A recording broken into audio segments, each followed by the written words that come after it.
Rev up your engines!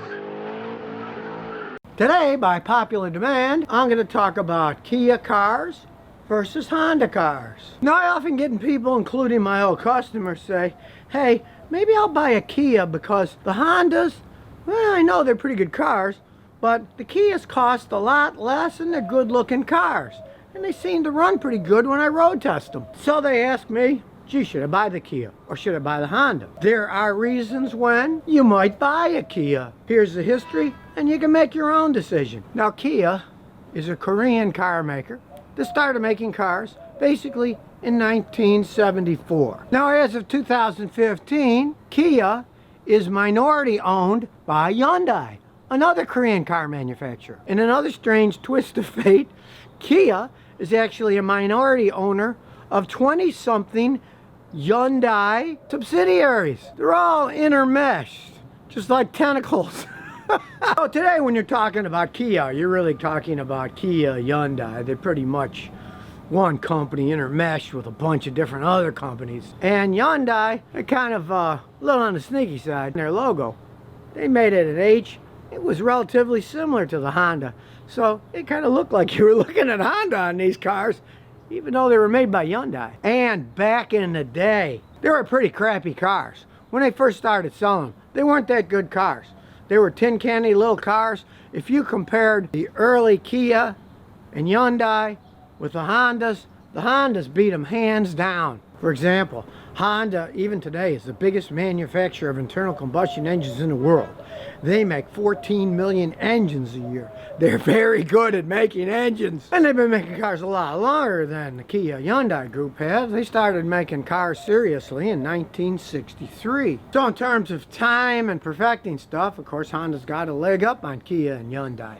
They've been doing it a lot longer, and they're a serious engine company. For example, Kia and Hyundai, a few years back, they got a plant in Georgia. And it turns out that they were actually making the engines wrong, and they had a problem with the timing chains breaking and the engines blowing up. And they had to replace an awful lot of engines in their vehicles for that reason. The Kias of today, 2019, they're much better than the earlier models.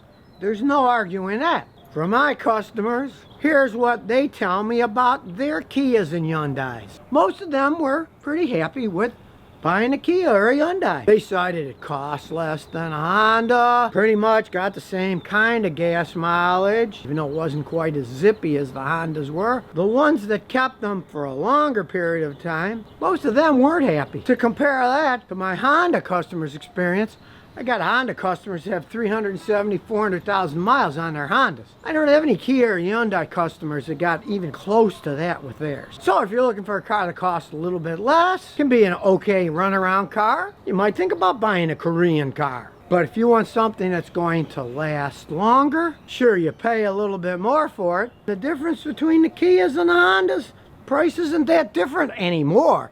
It used to be a big difference, but it isn't anymore. Customers of mine that had Hyundais that had oddball problems when they were under warranty, they kept taking them back and back to the Kia or the Hyundai dealer, and they wouldn't get them fixed correctly. And I have to say that that rarely happened with any of my customers that had Hondas. When they're under warranty, if something went wrong, they'd take it in, it got fixed. And when I compared this to the experience that my customers had at the Kia or Hyundai dealers, whew, it was a world apart.